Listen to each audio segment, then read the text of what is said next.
Assalamualaikum warahmatullahi wabarakatuh. Waalaikumsalam warahmatullahi wabarakatuh. Shalom, Om Swastiastu, Namo Buddhaya, salam kebajikan. Selamat pagi, salam sejahtera bagi kita semua.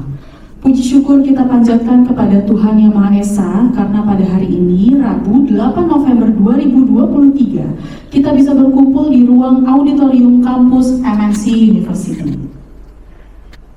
Pada hari ini kita akan melaksanakan uji publik Calon Panitia Seleksi Satuan Tugas Pencegahan dan Penanganan Kekerasan Seksual MNC University.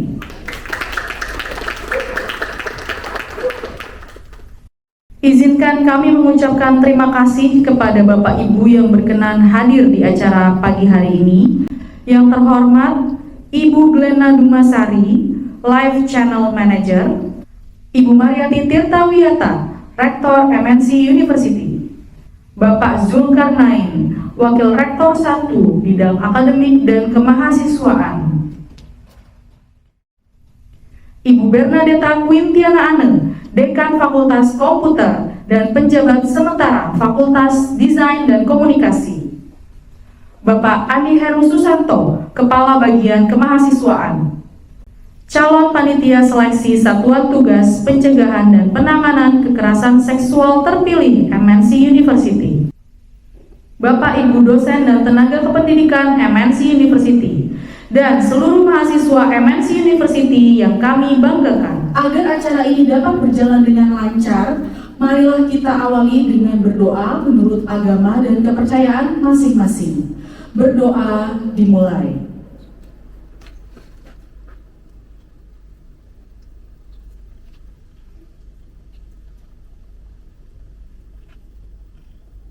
Berdoa selesai. Bapak Ibu yang kami hormati, menyanyikan lagu Indonesia Raya dilanjutkan dengan Mars MNC University. Hadirin dimohon untuk berdiri.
Majulah hai pemuda-pemudi, arahkan tekad juangmu selalu. Raihlah ilmu setinggi kau mampu, siapkan tujuan cita-citamu. MNC University, tempat kita maju, niat agungmu tak pernah padam. Ciptakan insan-insan yang berguna untuk kecerdasan nusa dan bangsa. Nilai kepribadian ditinggikan, ilmu dan teknologi diajarkan. visi mengabdi pada Ibu Pertiwi, emban tugas mulia sejahterakan negeri. Raih prestasi setinggi kau mampu, sumbang kepandaian untuk negerimu. Ilmu pengetahuan dikembangkan, tugas mulia mari kita jalankan. Yakinlah bersama kita pastikan maju.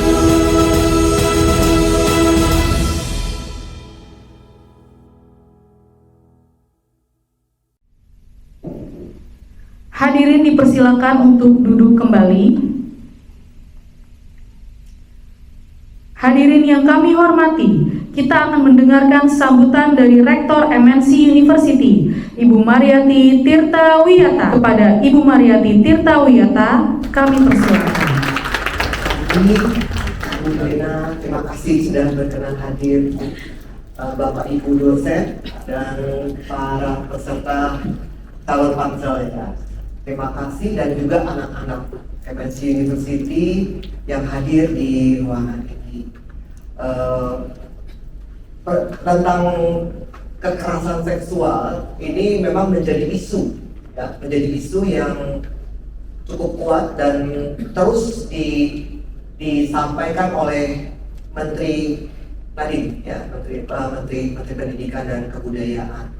Nah, sehingga kita di perguruan tinggi semua digerakkan harus membentuk satgas-satgasnya, supaya kalau ada masalah-masalah yang terjadi di kampus kita, ada pihak-pihak yang akan menanganinya.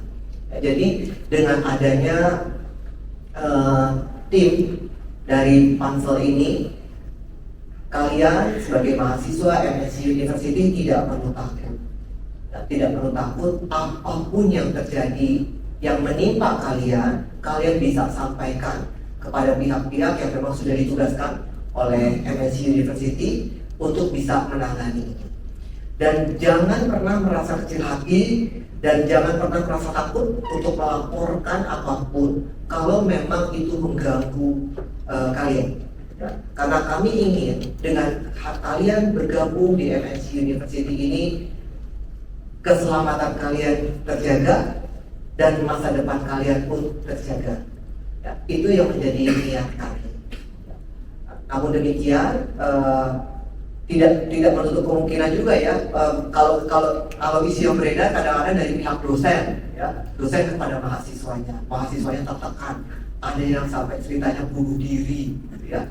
Itu menyeramkan ya. Tapi tidak menutup kemungkinan juga ya antar teman ya, gitu kan, itu pun tetap harus dilaporkan. Sekalipun dosen, sekalipun pejabat siapapun harus dilaporkan. Ya, ini yang memang sesuatu hal yang memang digagas oleh Menteri Pendidikan menjadi hal yang penting untuk diperhatikan. Walaupun mungkin di sisi saya kadang-kadang agak bingung-bingung juga ya, sampai sebegitu hebohnya kah gitu kan ya, sampai sebegitu hebohnya kah. Tapi kalau Menteri Pendidikan sudah menugaskan kita dan insist ya bahwa ini harus ditangani dengan baik, artinya memang sudah menjadi isu yang cukup kuat dan harus diperhatikan. Itu yang ingin saya sampaikan, dan kepada calon panselnya, terima kasih untuk kesediaannya, karena sebelumnya sudah melalui proses, ada tes, ada apa ya, dan sekarang uji publiknya, dan mudah-mudahan semuanya bisa memenuhi syarat dan bisa ditugaskan dan bisa membantu MNC University, dan khususnya juga menjaga masa depan anak-anak mahasiswa MNC.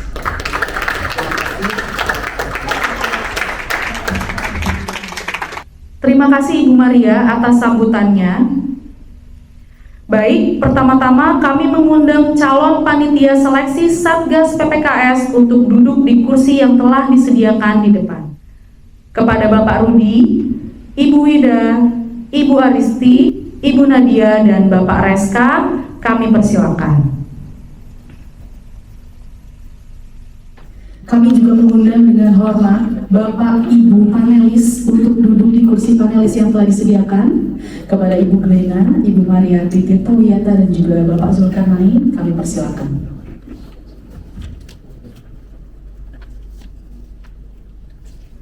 Bapak Ibu yang kami hormati dan rekan-rekan mahasiswa yang kami banggakan, kita memasuki acara inti, yaitu pemaparan calon panitia seleksi terpilih dari MNC University yang telah lulus pelatihan dan seleksi yang diselenggarakan oleh Pusat Penguatan Karakter Kemendikbud-Ristek. Kita beri tepuk tangan dulu untuk calon panitia terpilih. Kami ingin mengingatkan kembali bahwa tujuan dari uji publik ini adalah membuka ruang dan kesempatan bagi para calon panitia seleksi terpilih dalam menerima masukan publik dan memberikan transparansi pemikiran, juga pembuktian bahwa para Capansel terpilih tidak pernah terlibat dalam kasus kekerasan seksual. Hadirin yang kami hormati, marilah kita menyaksikan pemaparan dari Capansel 1, Bapak Rudi Tobing. Pada Bapak Rudi Tobing, kami persilakan. Selamat pagi, salam sejahtera kepada kita semua. Yang saya hormati Ibu Mariati Tirtawiyata selaku Rektor di Universitas MNC University. Kemudian yang saya hormati Ibu Glena dari MNC Group dan juga Pak Zul, Wakil Rektor 1 sebagai anggota panel. Baik, saya akan sharing presentasi saya mengenai penanganan kekerasan terhadap perempuan di lingkungan universitas. Kenapa perempuan? Kebetulan ini bagian daripada riset saya, karena ternyata sebagian besar isu terkait dengan kekerasan seksual terkait dengan perempuan. Dari data yang saya capture, Komnas Perempuan dari periode 2015 sampai 2021, tercatat ada 67 kasus kekerasan terhadap perempuan di lingkungan pendidikan. Nanti di sini akan dibagi lagi pendidikan dalam arti lingkungan secara umum, tapi secara spesifik di universitas ternyata terjadi kasus 35 kasus dalam periode yang sama, secara persentase 52%. Jadi memang jumlahnya melebihi daripada rata-rata di dunia pendidikan secara umum. Ini cukup memprihatinkan. Kekerasan sendiri dalam lingkup pendidikan itu hampir 88% di kekerasan seksual. Tetapi ada juga kekerasan terkait dengan diskriminasi psikis dan fisik. Nah, ini juga yang menjadi atensi. Harapannya adalah kami di uji publik ini mengharapkan bisa nanti membantu merumuskan agar Satgas itu bisa mengcover aspek-aspek lain selain aspek kekerasan seksual. Dan dari data di Komnas Perempuan tahun 2015 sampai 2021, dari 67 kasus itu sendiri, kalau kita kaitkan dengan kalangan universitas, kasus itu tercatat bahwa dosen dan peserta didik itu ada mungkin 15 kasus, ya, total 25 kasus.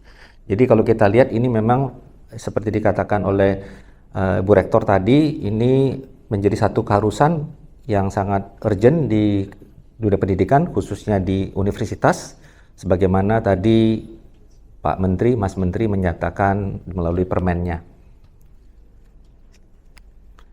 Selanjutnya kendala-kendala yang saya lihat melalui berdasarkan survei yang dilakukan atau riset yang saya lakukan, penanganan terhadap kekerasan seksual di universitas itu terkendala oleh adanya relasi kuasa. Itu tadi oleh Ibu Rektor juga disinggung mengenai ya dosen misalnya sebagai kasus, juga dari refleksi dari slide sebelumnya. Kemudian tidak adanya akses. Jadi akses juga memang perlu untuk bisa memungkinkan proses untuk mendeteksi, mencegah ini bisa dilakukan se-early mungkin sehingga tidak menjadi lebih fatal, parah gitu ya. Kemudian pelaku kerap kali menggunakan kerentanan dalam arti menimbulkan dilema kepada korban. Misalnya tadi relasi dosen dengan mahasiswa, ada hubungan dengan mungkin skripsi, tugas, sehingga rentan melaporkan salah, tidak melaporkan salah. Itu juga menjadi hal yang memberatkan. Dilema ini juga yang sangat mungkin mostly yang terjadi. Kemudian perguruan tinggi juga tidak mempunyai mekanisme. Jadi mungkin tadi terkaitkan dengan akses dan mekanisme ini tujuan daripada di MNC University melakukan Satgas ini, pembentukan Satgas agar hal-hal ini bisa terdeteksi secara terencana. kasih. Baik, secara payung hukum pencegahan ini sudah dilakukan dengan penerbitan Permen nomor 30 tahun 2021 terkait dengan pencegahan ya, dan penanganan kekerasan seksual di lingkungan perguruan tinggi. Saya bisa mencakup kira-kira secara keseluruhan program pencegahan kekerasan seksual di universitas itu setidaknya memberikan perlindungan kepada mahasiswa. Perlindungan ini penting karena ini salah satu bagian daripada di Permen aspek perlindungan. Kemudian adanya kepatutan hukum kepada semua pihak. Jadi tidak ada satu pihak merasa above the law, terutama mungkin dari konteks-konteks mikro ya. Kalau mikro kan tidak bisa dilihat dari radar hukum formal. Nah ini juga dilakukan sehingga undang-undang perlindungan anak ini dan juga mungkin minoritas dan aspek tadi gender bisa terlindungi. Kemudian membentuk tanggung jawab sosial di antara pelaku ya, stakeholder di universitas, baik dosen, mahasiswa, tenaga pendidik, administrasi dan pihak-pihak bersama sehingga saling menjaga menghormati satu sama lain. Kemudian adanya kesadaran untuk menjaga ya, sharing itu juga penting. Selama ini mungkin kesibukan belajar, kesibukan sektoral di antara prodi dan masing-masing menciptakan gap di mana kesadaran bersama ya, saling solidaritas satu sama lain berkurang. Nah, itu juga nanti akan diharapkan melalui ini bisa terbangun. Kemudian pendukungan terhadap korban. Jadi bagian daripada yang utama dari Permen dan juga mungkin pembentukan Satgas ini adalah aspek perlindungan kepada korban. Karena pemulihan korban menjadi juga penting karena aspeknya bukan hanya pendek, mungkin panjang karena psikis dan psikologinya akan terganggu. Harapannya adalah implikasi PPKS ini menciptakan lingkungan aman, inklusif, dan mendukung kepada seluruh komunitas yang ada. Mungkin demikian presentasi dari saya. Waktu dan tempat saya kembalikan kepada panel panitia. Terima kasih. Terima kasih Bapak Rudi atas Ya. pemaparannya. Selanjutnya kita akan menyaksikan pemaparan dari Capansel 2, Ibu Wida Noviasari. Kepada Ibu Wida, kami persilakan. Ya.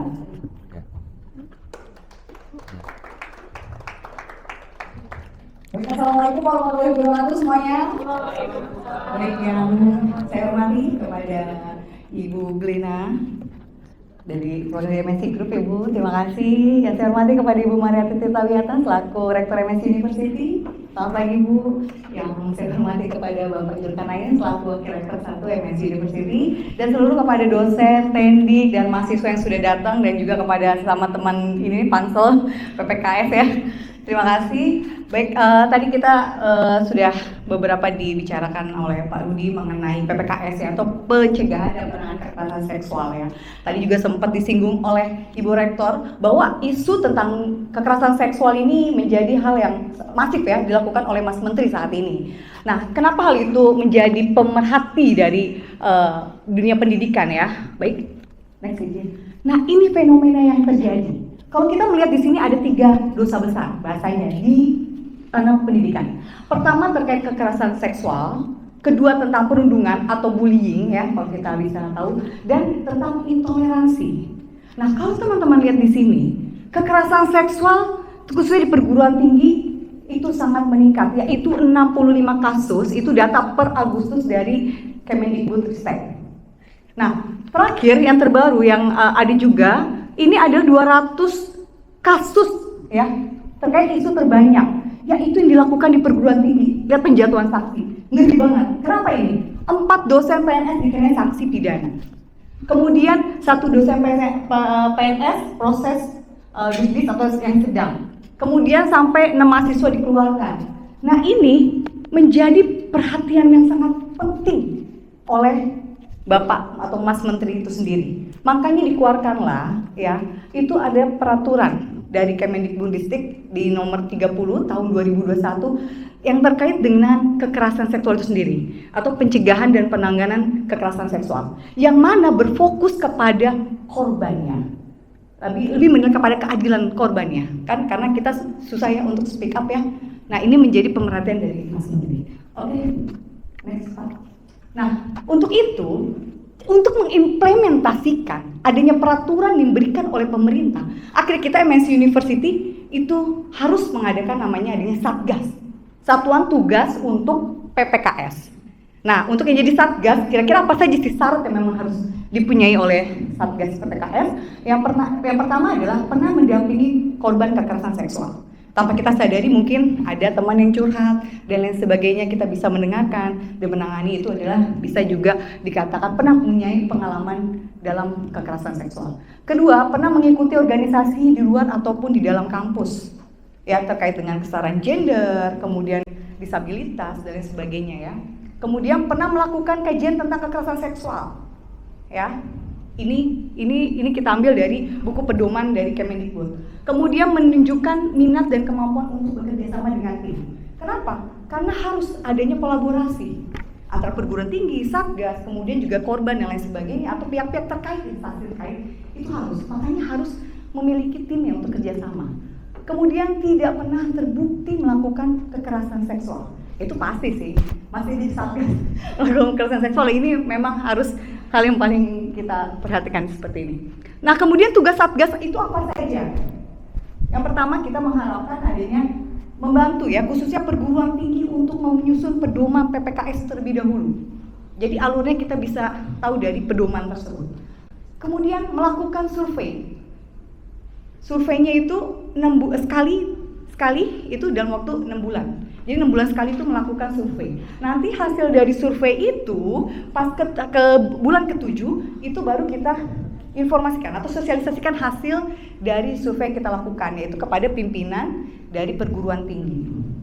Kemudian melakukan sosialisasi pendidikan tentang PPKS. Ini suatu program dari Satgas itu sendiri.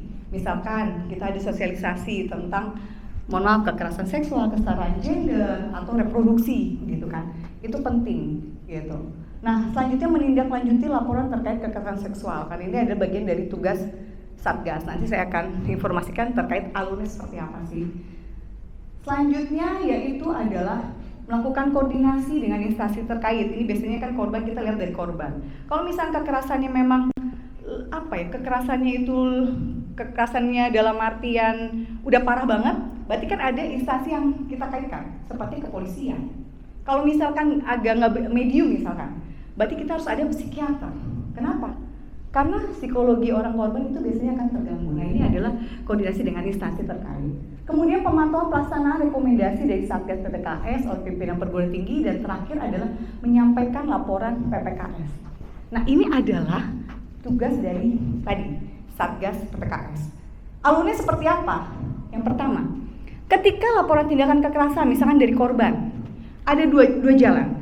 Kalau misalkan korban berani untuk bicara, korban bisa langsung ke kanal pelaporan, langsung melaporkan. Nanti kita akan bikinkan mohon izin terkait dengan kanal pelaporan, karena kan nggak semua orang bisa speak up, jadi bisa. Atau kalau memang takut untuk ke kanal pelaporan, bisa secara informal, yaitu mengharapkan misalkan melalui pembimbing, melalui kaprodi, misalkan curhat, nanti akan diarahkan ke kanal pelaporan. Nah, setelah itu baru penanganan atau aduan ke Satgas PPKS Kemensiu. Kita lihat juga nanti ada, nggak semata-mata kita telan mentah-mentah nih. Kita harus cek dulu buktinya, by data, by fakta, by logika, bener nggak nih? Kalau memang kurang, artinya kita kembali lagi ke penanganan aduan Satgas. Cari dulu bukti-buktinya. Kalau memang ternyata benar laporan, nanti ada rekomendasi. Kalau terbukti misalkan, berarti ada proses sanksi pelaku atau pemulihan korban. Tapi kalau tidak terbukti, ya harus dong kita pemulihan nama baik. Karena nama baik itu susah untuk ngebangunnya lagi. Oke? Next, izin Pak Metro. Nah, ini adalah pencegahan dari kekerasan seksual di lingkungan pendidikan. Pertama, menciptakan lingkungan yang aman. Sediakan lampu, alhamdulillah di MNC terang semua ya, menderang lampu ya kan. Lampu CCTV juga ada di beberapa CCTV. Kemudian meningkatkan keamanan lembaga pendidikan. Ini security Bu, itu selalu ngecek. Ya Bu Walilya, itu ngecek nih kelas nih ya kan. Itu bentuk adalah meningkatkan keamanan di MNC Bu. Jadi nggak boleh ada yang mujuk-mujuk nih Bu. Kalau seperti itu. Kemudian pembelajaran seksual, kenali bentuk dan cara penanganannya. Ini itu juga penting, terutama juga untuk Satgas dan lain-lain. Asal jangan sampai ini bukan kekerasan seksual, kita laporkan kekerasan seksual. Nah itu kan sayang sekali, penanganannya seperti apa, kita juga harus tahu, identifikasi. Kemudian membatasi pertemuan dengan pendidik, tenaga kependidikan secara individu. Ya, jadi kalau misalkan urusan skripsi, bimbingan, itu bisa di kampus. Kalau misalkan di ruangan, ruangannya dibuka. Ya kan, pintunya, jendelanya misalkan jangan keadaan tertutup. Seandainya memang di luar pun itu keadaan ramai dan harus ada dipengetahuin oleh kaprodi Bu, kaprodi atau dosen yang lain seperti itu kurang lebih. Nanti kita. Nah ini pembatasan juga diharapkan nanti ketika di MSI dosen-dosen yang mau masuk ke MSI itu ketika rekrutmen itu memang benar-benar dinyatakan memang dia tidak pernah melakukan kekerasan seksual. Nah ini penting juga untuk difilter dari MSI. Kemudian selanjutnya memberikan sanksi berat terhadap perilaku kekerasan seksual. Harus kenapa? Biar ada efek jerah kepada mereka. Jadi nggak semena-mena melakukan kekerasan seksual. Oke, kurang lebih seperti itu. Marilah kita sama-sama membasmi kekerasan seksual di perguruan tinggi menjadikan berkualitas untuk anak-anak generasi emas 2045. Terima kasih, saya Widya Noviantari. Wassalamualaikum warahmatullahi wabarakatuh. Terima kasih Bu atas pemaparannya. Pemaparan berikutnya akan disampaikan oleh Ibu Igusti Ayu Agung Aristi Putri. Kepada Ibu Aristi, kami persilakan. Selamat pagi Ibu Rektor, selamat pagi Bapak Zul, dan juga selamat pagi Ibu Glena, selamat pagi Prof. N, selamat pagi untuk rekan-rekan dosen dan juga panitia seleksi PPKS. Kemudian selamat pagi juga kepada mahasiswa yang sudah berkenan hadir di kegiatan hari ini. Untuk kesempatan kali ini saya akan sedikit sharing ya tentang pencegahan dan penanganan kekerasan seksual di lingkungan kampus. Next Pak. Jadi untuk Satgas PPKS di sini sudah memiliki aturan tersendiri ya berdasarkan Permendikbudristek nomor 30 tahun 2021 pasal 1 ayat 14 itu dinyatakan satuan tugas pencegah PPKS yang selanjutnya disebut dengan Satgas merupakan bagian dari perguruan tinggi yang berfungsi sebagai pusat pencegahan dan penanganan kekerasan seksual di perguruan tinggi. Jadi fungsi utama dari Satgas PPKS ini sudah pasti untuk menjadi pusat pencegahan ya, pencegahan kekerasan seksual di perguruan tinggi. Next Pak. Nah, seperti yang saya katakan tadi, Satgas PPKS itu diupayakan agar bisa melindungi lingkungan di perguruan tinggi dari adanya kekerasan seksual. Next Pak. Nah, mengapa Satgas PPKS itu harus dibentuk? Karena melihat dari fenomena yang ada di masyarakat bahwa masalah tentang kekerasan seksual itu masih sangat banyak ya kasus-kasusnya. Jadi di sini saya melihat menurut survei yang saya dapatkan di media Indonesia itu beberapa kasus-kasus kekerasan seksual itu untuk penyelesaiannya itu belum maksimal dan belum efektif. Jadi salah satu contoh penyelesaiannya itu yang pertama itu tidak adanya penyelesaian. Jadi beberapa kasus yang ada di Indonesia itu ada masalah yang belum terselesaikan. Jadi istilahnya itu mangkrak masalahnya. Yang kemudian yang kedua itu ada dengan cara membayar dengan sejumlah uang.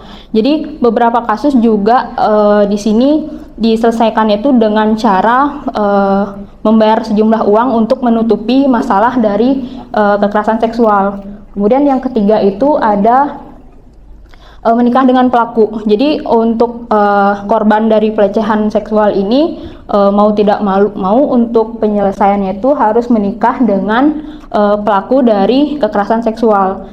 Kemudian selanjutnya itu ada yang berdamai atau melakukan proses penyelesaian itu dengan kekeluargaan. Jadi istilah zaman sekarang itu biasanya masalah itu di apa namanya, dengan materi 10.000 itu sudah selesai itu suatu masalah seperti itu. Jadi yang selanjutnya itu yang membuat pelaku itu jera itu yaitu pelaku di penjara. Tapi dibandingkan dengan penyelesaian kasus-kasus yang lain itu hanya 19% yang membuat pelaku pelecehan seksual itu menjadi jera. Next Pak.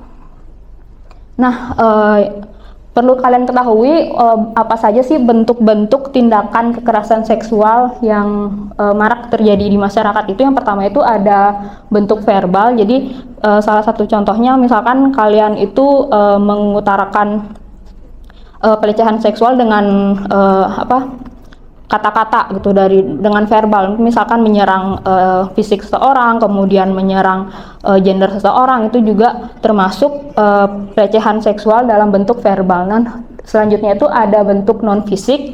Jadi untuk non fisik di sini contohnya itu misalkan kalian itu mempraktikkan atau menyerang psikis seseorang melalui tindakan, atau misalkan kalian mempraktekkan pelecehan seksual di depan seseorang, seperti itu. Kemudian selanjutnya itu fisik.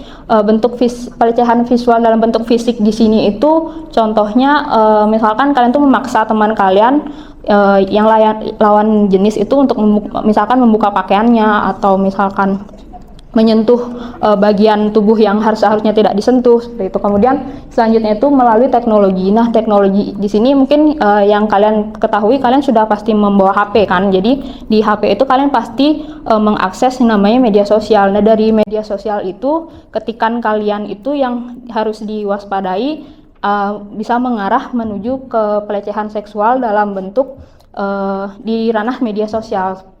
Next, Pak. Nah, di sini saya akan sedikit menjelaskan tugas-tugas dari Satgas PPKS yang sebelumnya sudah dijelaskan oleh Ibu Wida.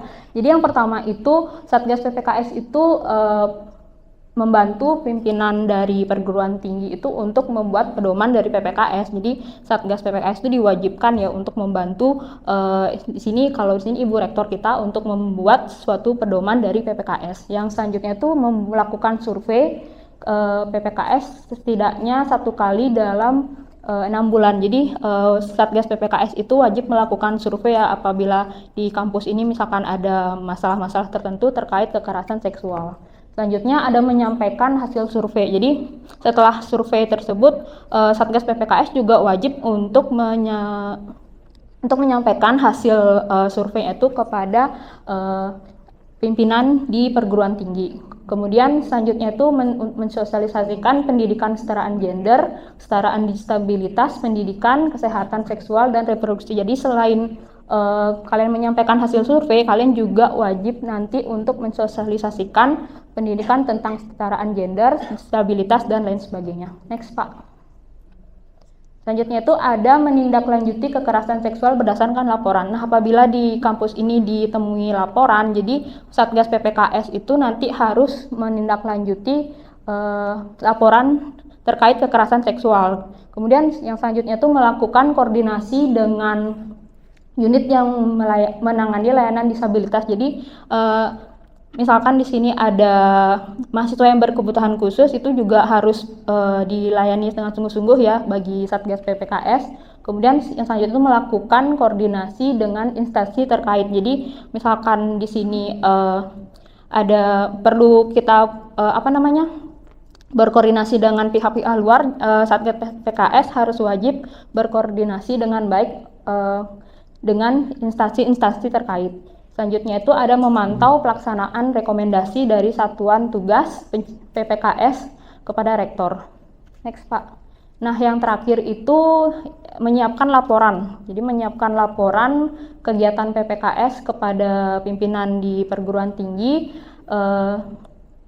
paling sedikit itu 1 kali dalam 6 bulan. Jadi itu ada 9 poin dari tugas-tugas Satgas PPKS ya. Jadi diharapkan nanti siapapun yang menjadi Satgas PPKS di MNC University supaya bisa bekerja dengan baik, bisa memaksimalkan tugasnya agar kedepannya MNC University bisa dilindungi dari masalah-masalah kekerasan seksual.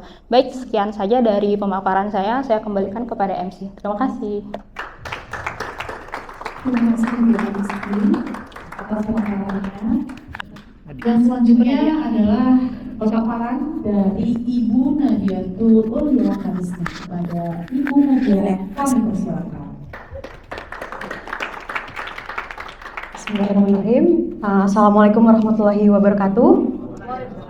Selamat pagi kepada Yang saya hormati Bapak Ibu panelis, Ibu Mariati Tirtawiyata, Ibu Glina Dulmasari, dan Pak Zulkarnain.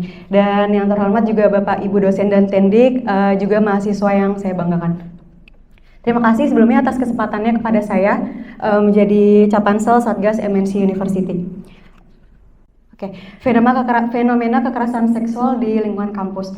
Sebagaimana dengan meningkatnya kekerasan seksual di kampus, ada beberapa hal yang perlu ditanyakan. Sudahkah kampus menjadi ruang aman dan nyaman untuk korban kekerasan seksual? Dan sudahkah berpihak pada korban dalam penanganan kasus kekerasan seksual? Dan sudahkah berpihak pada korban dalam penanganan kasus kekerasan seksual? Banyak sekali korban yang merasa takut untuk melapor kasus seksual ini karena takut dinilai jelek, malu, dan lain sebagainya. Fenomena kekerasan seksual ini bagai fenomena gunung es yang tercatat dan terproses hanya pada beberapa pucuk kasus yang terlihat saja. Padahal banyak kasus lainnya yang tidak terproses dan tidak ditangani. Mungkin seperti yang viral di media sosial, itu sebenarnya jauh di luar daripada itu. Banyak sekali kasus-kasus harian yang terjadi di lingkungan kampus. Sesuai dengan catatan tahunan Komnas Perempuan bahwa kekerasan seksual di Indonesia ini meningkat sebanyak 590 kasus atau sebesar 56% di tahun 2021. Dari korban kekerasan seksual sendiri ini banyak yang belum berani untuk mengungkapkan apa yang sebenarnya mereka rasakan. Dan juga banyak yang belum tahu bagaimana sih regulasi jika seseorang itu menjadi korban atau menjadi teman curhat dari korban itu sendiri. Kita harus melakukan apa? Seperti itu. Baik, terkait dengan hal tersebut, adanya fungsi Satgas di lingkungan MNC University ini atau di lingkungan kampus, yaitu diharapkan bisa mendukung terhadap Permendikbudristek nomor 30 tahun 2021 tentang PPKS, dan juga menjadikan kampus menjadi aman, nyaman dalam menikmati pendidikan tinggi.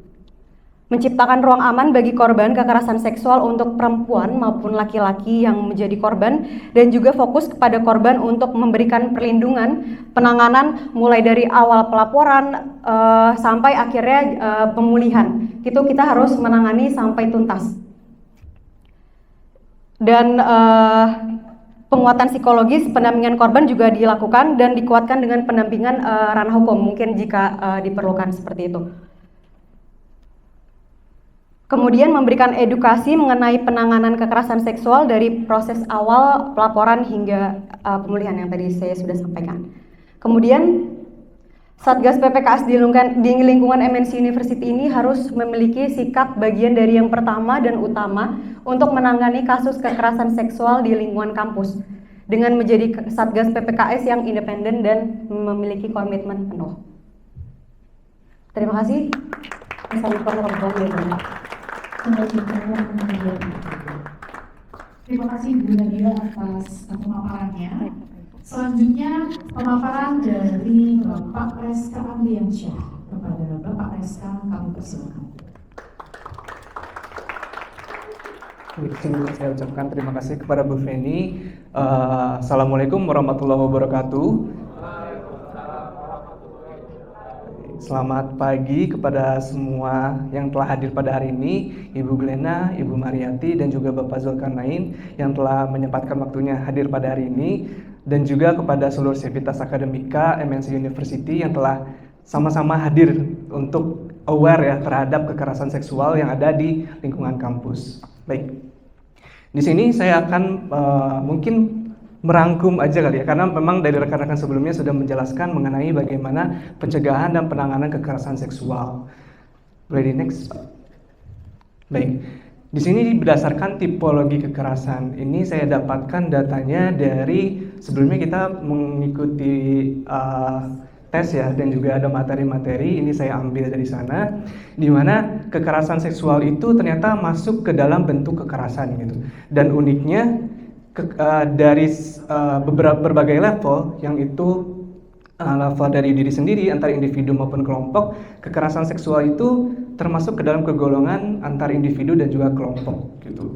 Dan uniknya lagi, kekerasan seksual ini bisa berdampak terhadap fisik maupun psikologis terhadap korbannya gitu. Jadi diibaratkan kekerasan seksual ini akan berdampak terhadap semua lini ya, terhadap sebuah level dari diri sendiri, antar individu maupun kelompok. Artinya di sini apalagi ada fenomena bahwa tadi yang sudah dijelaskan sama Bu Nadia, ternyata hanya kulitnya aja yang kebahas atau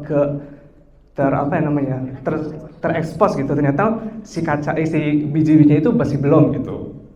Sehingga memang kita sebagai dunia pendidikan tentunya kita harus lebih aware terhadap kasus tersebut. Apalagi faktanya yang sudah dijelaskan oleh rekan-rekan saya juga, ternyata semakin meningkatnya kasus yang terjadi di lingkungan perguruan tinggi atau kampus gitu.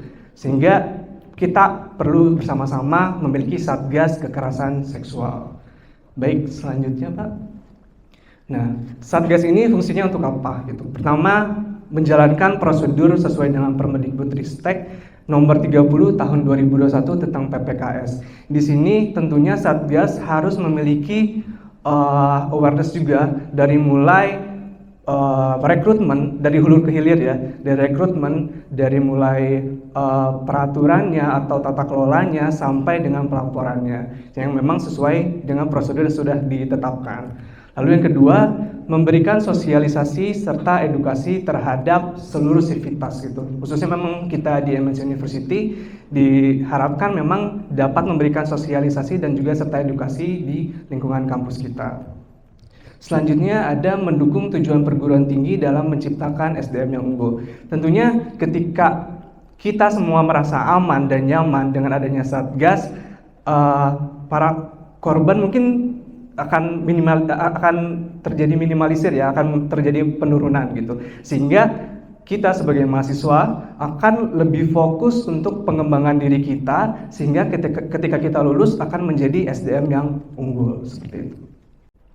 Lalu ada beberapa pencegahan dan penanganan di lingkungan perguruan tinggi.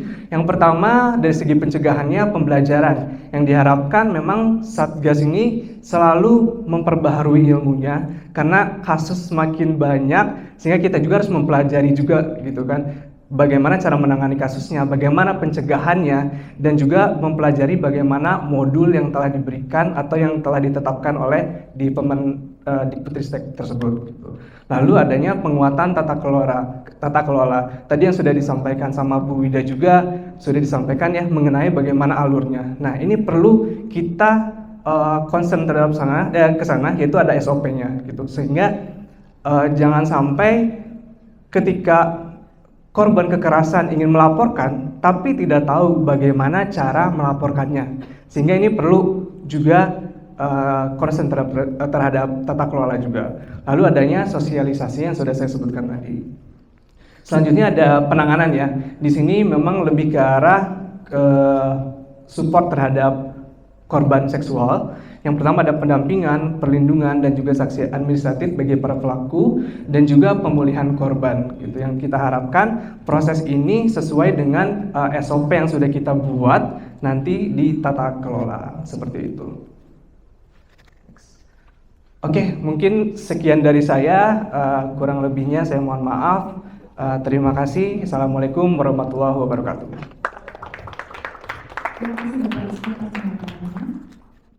Baik, hadirin sekalian, kita sudah menyaksikan pemaparan yang luar biasa oleh Capansel Satgas PPKS. Kita beri tepuk tangan yang meriah untuk kelima Capansel terpilih MNC University. Berikutnya adalah sesi tanya jawab oleh panelis eksternal Ibu Glena Demasari. Kepada Ibu Glena, waktu dan tempat kami persilakan. Ya, terima kasih Ibu MC yang sudah memberikan kesempatan. Selamat Ibu Maria, Pak Zul. Terima kasih buat calon pansel. Wah, presentasinya luar biasa ya. Ini bisa jadi host semua ya. Baik, mungkin saya pertama ingin menyampaikan satu hal ke Bapak ke Pak Rudi. Tadi Pak Rudi menyampaikan sedikit dari pemaparan ini, adanya pendekatan kepada pelaku ya dalam hal kekeluargaan. Saya suka sekali dengan tulisan ini. Kenapa? Karena itu budaya orang Indonesia, orang Timur, selalu secara kekeluargaan. Nah, yang saya ingin tanyakan Pak Rudi, di dalam melakukan pendekatan kepada pelaku, saya memberikan gambaran pelaku itu ternyata dosen yang memberikan celah kepada mahasiswinya yang mungkin yang sedang membuat skripsi atau tugas tertentu. Dia mengharapkan satu imbalan terlebih dahulu sebelum skripsinya mendapat approval, yaitu dalam bentuk pelecehan seksual. Ya. Dan mahasiswi ini kebetulan bukanlah mahasiswi yang tough, yang berani speak up, tapi dia lebih mementingkan bisa selesai skripsinya, yang penting itu saja. Ya.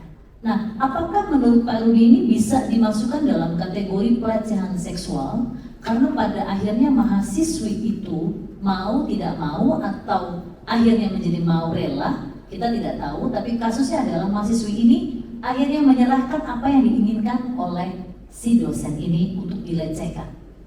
Nah, ketika mahasiswi ini melapor kepada Satgas, apa yang harus dilakukan dengan situasi seperti ini?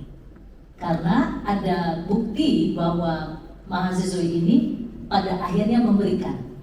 Bisa dikasih gambaran kepada kami, Pak. Terima kasih. Baik, terima kasih Bu Glena untuk pertanyaannya kepada Dewan Panel.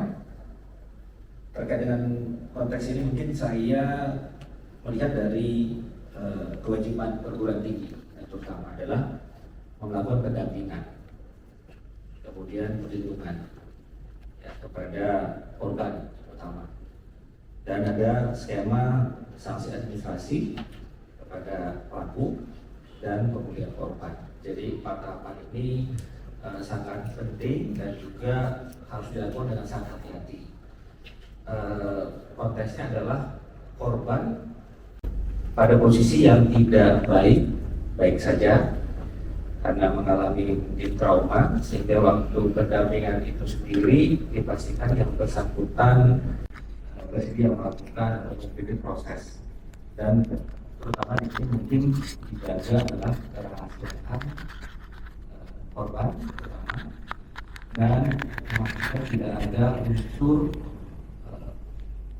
katakanlah prosedur yang lebih mendahului daripada mentalitas atau hati si mahasiswi ini.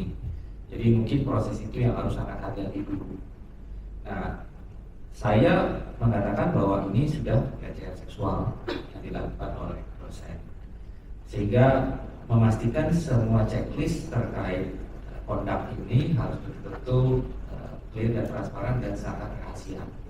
Nah, proses inilah yang harus diberikan gambaran kepada korban sehingga korban punya kepastian bahwa apa yang dialami oleh dia itu tidak seperti itu. Dan yang lebih penting lagi Bu, sebenarnya harusnya tidak boleh misalnya diminta itu sampai harus menyerahkan yang diminta dan sebagainya. Justru ada preventifnya. Justru waktu ada indikasi di awal itu harusnya sudah bisa ditangkap.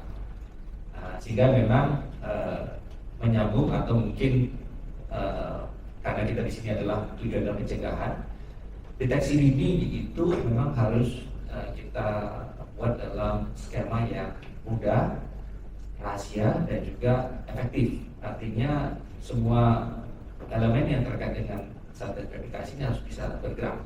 Jangan sampai misalnya ini sudah dari indikasi sudah ada dibiarkan sehingga sampai dalam konteks yang mungkin, karena kalau kita ambil dalam kurun misalnya skema skripsi misalnya itu kan 3 bulan ya proses. Jadi kalau dibiarkan itu kan sudah dampaknya sangat merusak kepada korban. Nah, memang sedini mungkin inilah kunci. Tapi saya tadi menyambung dari konteks kerangka tadi. Jadi memang kita harapkan di MNC University saat ini juga akan bisa merumuskan bagaimana proses deteksi itu, konteks perlindungan, ya, dan juga pendampingan itu menjadi yang utama. Dari situ nanti akan bisa disaring, karena akan sulit pemulihan korban kalau memang sudah apa yang namanya sudah terjadi, dan itu sangat mengganggu mentalitas dan juga mungkin kejiwaan dan juga mungkin semangat belajar. Demikian mungkin penjelasan saya. Terima kasih. Baik, terima kasih Pak Rudi.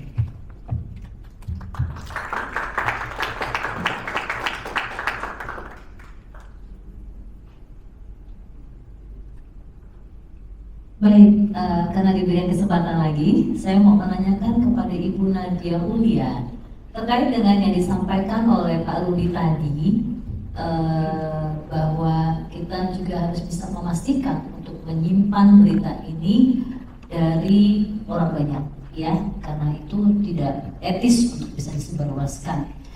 Tadi Ibu Nadia juga dalam materinya ada, Bu, saya lihat itu.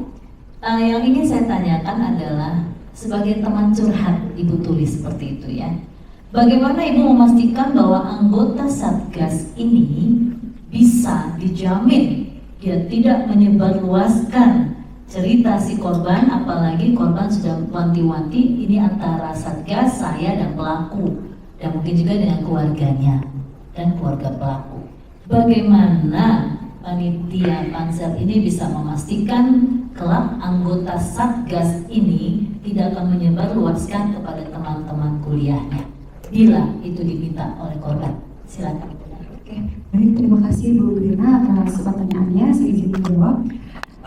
Untuk masalah kekerasan seksual ini di lingkungan kampus, mungkin di luar lingkungan kampus juga ya Bu ya. Untuk kita saja mungkin mau melapor ke ranah hukum itu sebetulnya harus dengan persetujuan korban. Korban itu harus istilahnya kayak harus ada informed consent yang baik gitu terhadap korban dan kami sebagai pansel. Jadi tidak boleh asal kita menyebarluaskan, apalagi tidak dengan persetujuan korban tersebut. Kalau tujuannya adalah mungkin perlindungan korban untuk mendukung dan kenyamanan pendidikan bagi seseorang, banyak korban itu kan justru tidak mendapatkan feedback yang baik ya Bu ya, seperti sanksi kepada pelaku, kerahasiaan informasi juga kurang. Di sini kan apalagi kami mungkin sebagai pansel urgensinya adalah untuk perlindungan korban yang nantinya jika lingkungan kampus aman dan nyaman bebas dari kekerasan seksual, untuk kredibilitas dan reputasi kampus akan mengikuti menjadi baik. Jadi memang apalagi kita dari awal harus mempunyai dulu Bu SOP mungkin ya, atau SK peraturan bagaimana tata cara kami sebagai pansel untuk melaporkan kasus. Dan di situ nanti kita akan meyakinkan kepada korban dan mungkin keluarganya bahwa tenang saja,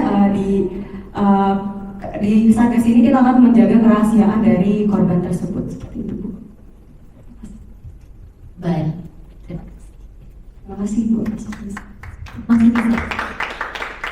Boleh saya tanya berapa yang pertanyaan? Oh, semuanya boleh. Baik, terima kasih. Saya ingin ke Ibu Ida, ya, bisa Pak? Tidak. Bu Listi. Sorry, saya salah nama, mohon maaf. Tadi disampaikan bahwa dalam penyelesaian kasus kekerasan seksual itu mostly kasusnya mangkrak, gitu ya. Tidak ada penyelesaian ya Bu ya. Nah, ini yang ngeri-ngeri sedap kalau ini terjadi di MNC University, ya, jangan sampai itu terjadi, adanya mangkrak tidak terselesaikan. Nah, menurut Ibu Risti, dari ketidakpenyelesaian ini, bagaimana Satgas yang akan dipilih nanti kelaknya untuk dipastikan dia akan menyelesaikan setiap permasalahan pelecehan seksual, dan tentunya tidak bisa lepas dari pendampingan terhadap korban, tapi juga ada pendampingan terhadap pelaku. Menurut Anda bagaimana? Karena apakah menurut Anda pelaku juga boleh mendapatkan satu kenyamanan dulu, ya, kenyamanan pakai tanda kutip, ketika barang buktinya belum ada, ya, kita memberikan, apakah dia akan diberikan kenyamanan sehingga pelaku bisa mengakui kejahatannya itu dengan sebagaimana mestinya sehingga semua bisa diselesaikan. Nah, saya kepingin tahu banget nih dari panitia pansel melalui Ibu Risti, bagaimana cara untuk men-treat para anggota Satgas ini supaya kemangkrakan ini tidak ada, terutama dalam treatmentnya terhadap pelaku dan korban. Kalau korban sudah jelas, dari awal saya sudah dengar dan kita sudah dengar tugasnya apalagi Mas Menteri juga bilang fokusnya pada korban. Bagaimana dengan pelaku? Terima kasih. Baik Ibu Glena, terima kasih atas pertanyaannya. Jadi yang pertama itu mungkin dari Satgasnya sendiri pasti harus mensurvei dulu ya Bu untuk terkait kasus kekerasan seksual ini. Kemudian setelah mereka mensurvei itu pasti mereka memiliki laporan apa saja yang sekiranya kasus kekerasan seksual ini yang memang terang. Jadi kemudian si Satgas ini bisa memanggil atau mengumpulkan korban, menjaga privasi korban secara clear, transparan dan rahasia seperti yang tadi dikatakan oleh Pak Rudi. Jadi Satgas PPKS ini juga wajib menggali lebih dalam lagi mengapa kasus ini bisa tidak terselesaikan. Jadi melakukan juga pendampingan kepada korban. Selain pendampingan kepada korban juga Satgas PPKS ini juga harus melakukan pendampingan juga terhadap pelaku agar nantinya si pelaku ini bisa mengakui perbuatannya yang sudah dilakukan oleh si korban tadi. Kemudian apabila sudah dikumpulkan itu bukti-buktinya, si pelaku sudah mengakui, jadi di Satgas PPKS itu wajib untuk melaporkan mungkin, tapi ini juga harus sesuai dengan persetujuan dari korban dan pelaku. Itu kurang lebih. Terima kasih. Baik, terima kasih Bu Rizky, tepuk tangan dulu. Saya mau ke Ibu Wida. Bu, simpel pertanyaan saya, karena tadi padat banget yang disampaikan, sampai semangat banget. Saya kebayang Ibu Wida jadi host tuh. Udah kelihatan gitu. Cuma satu Bu yang saya mau tanya. Dari materi yang akan dibagikan, salah satu mekanismenya adalah melakukan animasi. Saya lebih senang membuat animasi daripada sosialisasi. Saya lebih senang membuat animasi, kenapa? Itu ada penggambaran. Ya, itu lebih hidup disampaikan kepada mahasiswa. Menurut Ibu, kira-kira apakah kita bisa menganimasi modul dari PPKS, materi PPKS ini dalam pembelajaran di kampus? Saya mau tanyakan itu. Baik, terima kasih pertanyaannya Bu Glena. Saya menjawab, insya Allah bisa Bu. Karena kenapa? Karena kualitas anak-anak MNC University itu bisa patut untuk membuat animasi. Karena mohon izin Bu, di semester 1 psikologi komunikasi kemarin, saya meminta anak-anak saya dalam UTS itu membuat video pembelajaran. Dan luar biasa, di luar dugaan saya animasinya bagus Bu, gitu. Jadi insya Allah terkait nanti PPKS, nanti ada dari para mahasiswa juga sebagai Satgas. Nanti kita akan libatkan mahasiswa untuk membuat animasi terkait dengan PPKS tersebut di MNC University. Terima kasih Ibu Galina. Terima kasih. Jadi ada mata kuliah baru ya Bu. Maksudnya masuk dalam materi pembelajarannya. Terima kasih Ibu Wida. Yang tepuk tangan dulu baru Wida. Saya mau beralih kepada Pak Reska. Pak Reska, begitu banyak perempuan, mostly perempuan menjadi korban. Yang ingin saya tanyakan, kalau anggota Satgas itu ternyata LGBT, oke, dia LGBT atau gayanya apa ya? Orang-orang bilang apa gaya apa?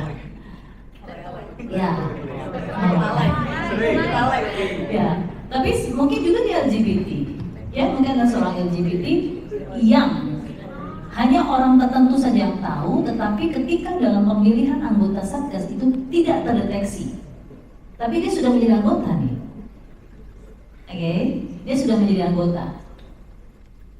Pada waktu pemilihan oleh Bapak Ibu sekalian, panitia seleksi tidak terdeteksi bahwa dia LGBT. Lalu kemudian sejalan dengan waktu dia menyelesaikan satu kasus pelecehan seksual dan ternyata keberadaan dia menjadi halangan di dalam penyelesaian masalah. Di dalam penyelesaian masalah, apa yang harus dia lakukan? Terima kasih. Baik, pertanyaan yang lumayan berat. Oke, ini berdasarkan dari pemikiran saya Bu ya, bahwa tadi sudah dijelaskan bahwa syaratnya memang harus memahami dan peduli terhadap kesetaraan gender dan lain sebagainya gitu kan Bu. Seumpama memang itu menjadi kendala dalam proses penanganan. Tentunya tujuan kita kan untuk menyelesaikan permasalahan ya Bu ya. Apabila memang di perjalanan suatu saat nanti menjadi halangan bagi kita, tentunya kita harus mencabut akarnya ya Bu ya, gitu kan. Yang saya harapkan, tapi sebelum mencabut akarnya, kita tentunya perlu berdiskusi, karena kan kita organisasi, betul kan ya Bu ya?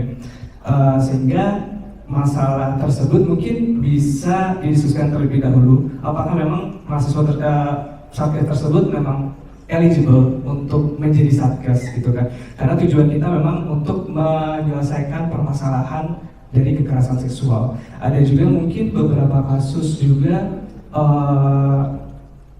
yang bisa mengaitkan tentang hal tersebut gitu kan? Itu sih menurut saya Bu. Terima kasih. Oke, baik, terima kasih untuk tanggapan. Terima kasih Baik, terima kasih banyak Ibu Glena atas pertanyaan yang sangat luar biasa, membuka wawasan juga ya untuk kita semua ya. Selanjutnya adalah sesi tanya jawab oleh panelis internal Ibu Mariati Tirtawiyata dan Bapak Zulkarnain. Kami persilakan Ibu Maria terlebih dahulu untuk bertanya kepada Capaksal. Kepada Ibu Maria, kami persilakan.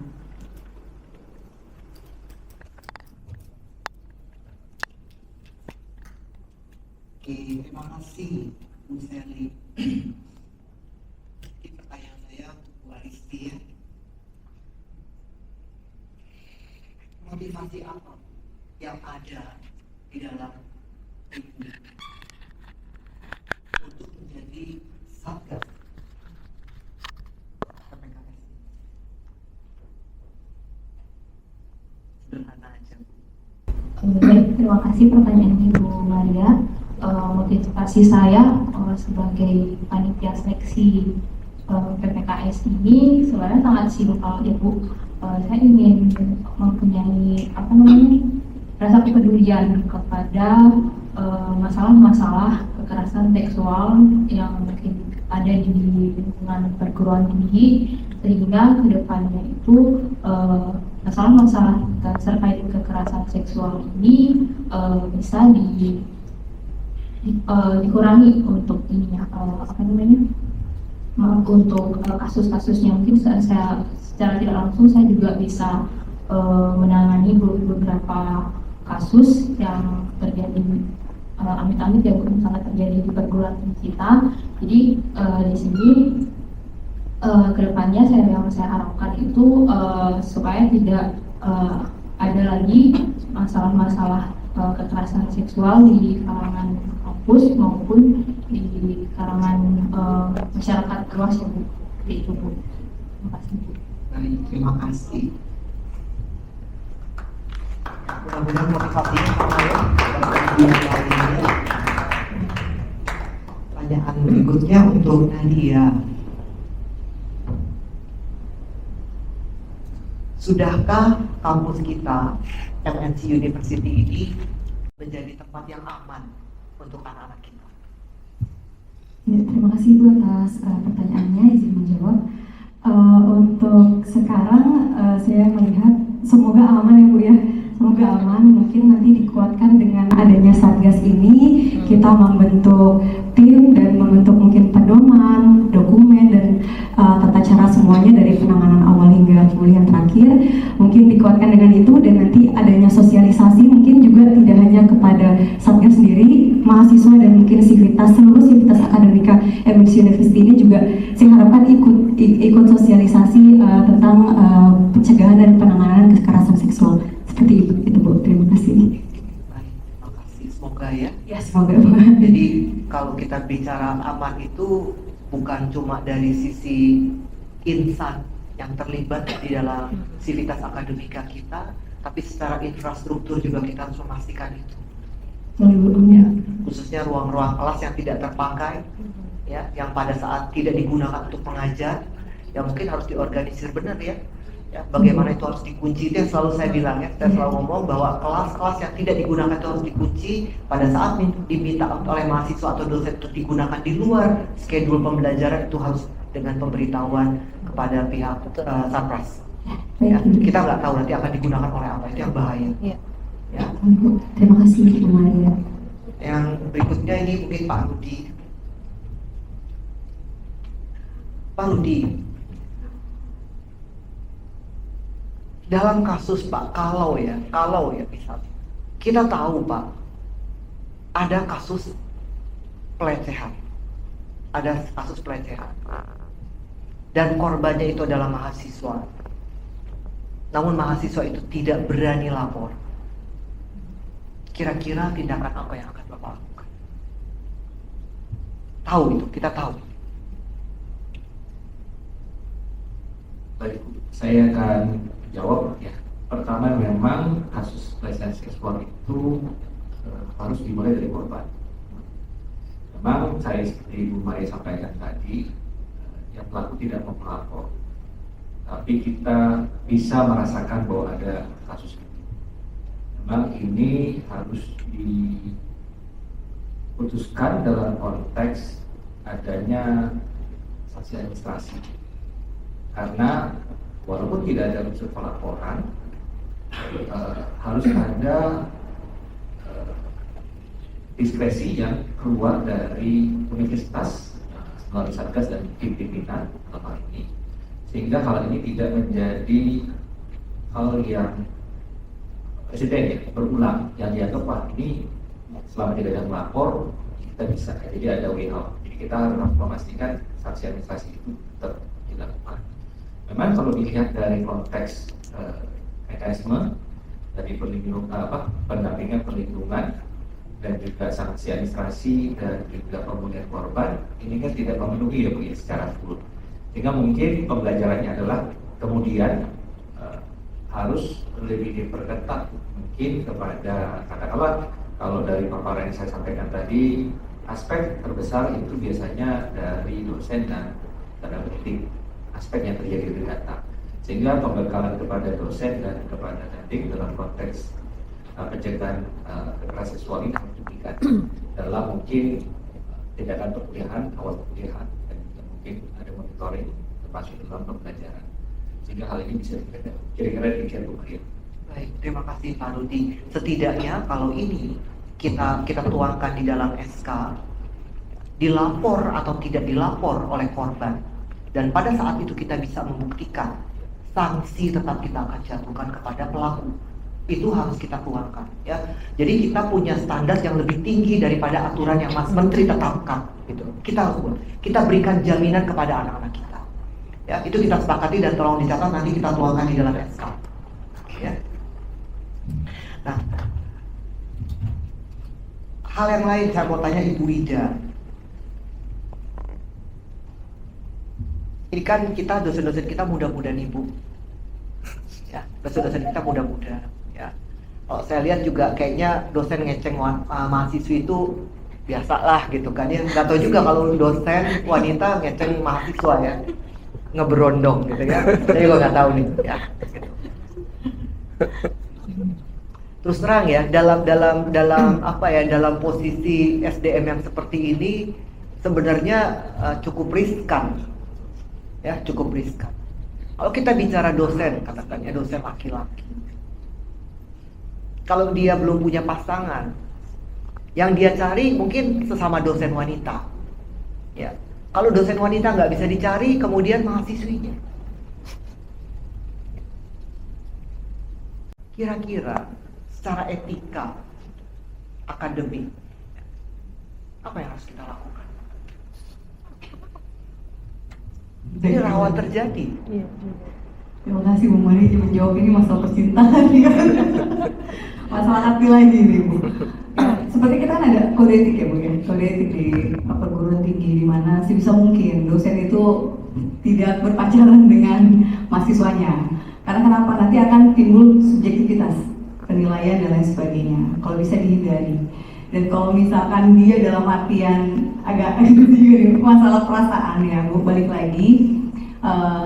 Perasaan sama-sama sayang. Nah ini juga karena mencari jodoh ya Bu Maria, mohon izin, tapi dengan mohon maaf dengan attitude tertentu Bu gitu. Kalau memang dia dalam artian punya perasaan, misalkan taruhlah contoh, misalkan mohon izin ya, misalkan Pak Charlie menyukai salah satu mahasiswa dengan beda. Apa terjadi?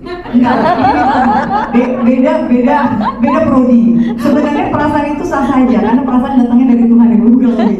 Tapi di lingkungan kampus itu tidak boleh dilakukan hal seperti itu. Mungkin kalau di luar kampus dalam artian dia sudah memiliki komitmen untuk istihoroh untuk melakukan relationship, ya itu tidak mengapa sih Bu kalau menurut saya. Tapi kalau dalam artian di kampus dan memang sudah mengarah-arah kepada mohon maaf mohon izin kekerasan seksual, saya harus objektif Bu.